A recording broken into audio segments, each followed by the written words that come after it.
So I normally walk across here. I think I'll pass today.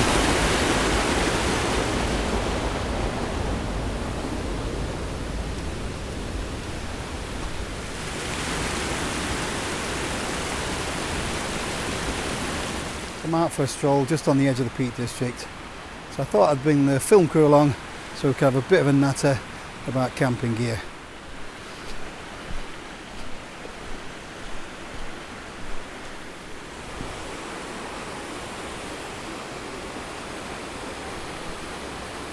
So despite all of the restrictions that we had, 2021's been a pretty good year for us. I've been on quite a few exciting adventures and got to try out loads of new camping and backpacking gear.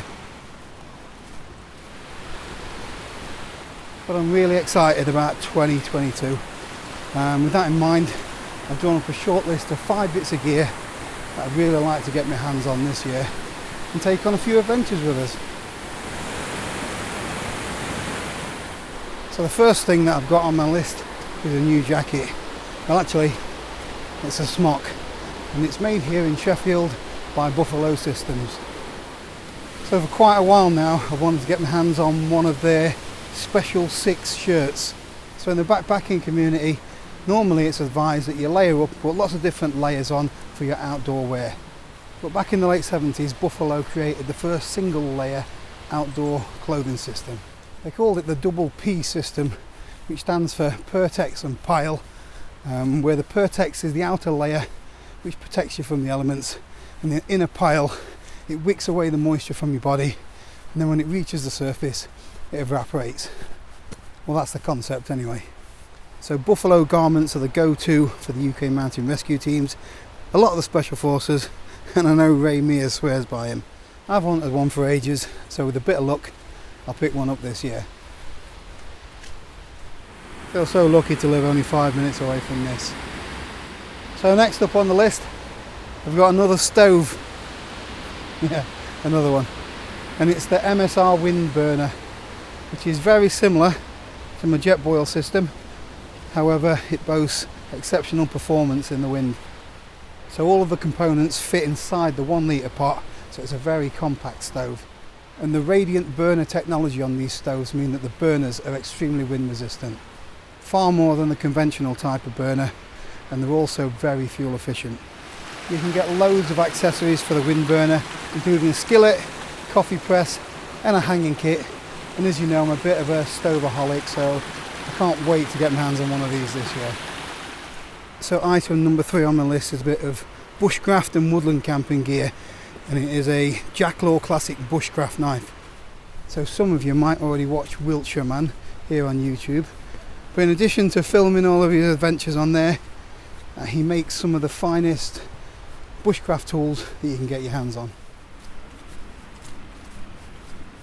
So Sandy does everything himself, from cutting, heat treating, grinding the blades. He bonds and profiles the handles and then polishes them up for a really beautiful finish. And then to top it off, he does some stunning leather work as well. He puts hours and hours into every single knife. And I know for a fact that Sandy likes to see his knives being used rather than sat on a mantelpiece. So if I'm lucky enough to get one this year, I'll definitely be using it. So before I move on to the last 2 items, quick shout out to last year's wish list, which I did really well with. I asked for a Cedar Summit comfortable pad, which I got. I wanted the Scarp 1 tent, which I also got. I even managed to put my hands on a camper van. The only thing that I didn't manage to get was a pair of lightweight shoes. So I decided to put that right yesterday and bought a pair of these Solomon mid shoes. I know they'll fall to bits in 12 months, but they are really comfortable. Right, back to this year's list. Believe it or not, it's a tent. I wasn't really bothered about another tent, to be honest.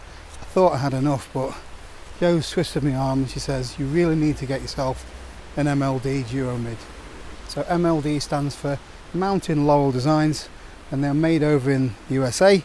And the Duo Mid is a pyramid style tent. It's either held up with a trekking pole, or you can buy a custom made pole for the tent. There's quite a long waiting list for these because they are custom made, but that does mean you get to play around with the spec a little bit. So you can choose the materials that you want. I want one that is made of Dyneema composite fabric. The DCF material is really strong, but it doesn't absorb any moisture at all, so it's great for multi-day trips. But it is a little bit bulky and very expensive. There's loads of space inside, and the design means that they're really good in windy conditions, so it's something that I'd really like to get my hands on this year.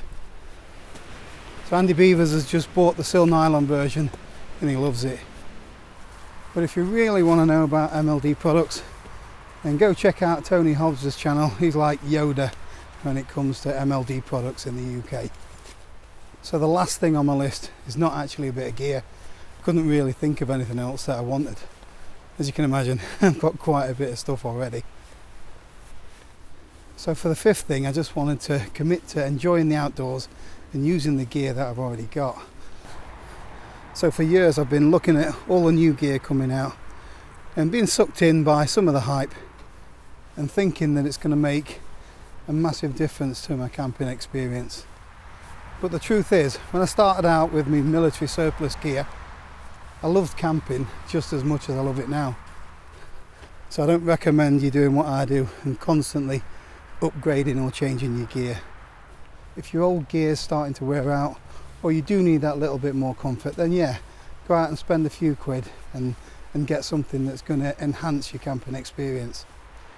But just be a little bit wary when you're trying to upgrade your kit to save a few grams. I think you've got to try and strike a balance when it comes to getting good value. I'll give you a good example. So I've got a Rab Mythic Ultra sleeping bag and it weighs in at 400 grams. It's got a comfort of 0 degrees and it costs £550. But Rab also do the new Trino 200 sleeping bag, and that is only £250. And guess what?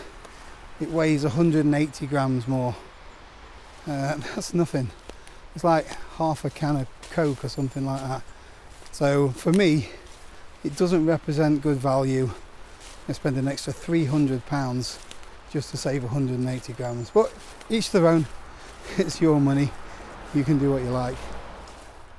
Anyway, let me know in the comments what's on your wish list for 2022. But that's it for this one.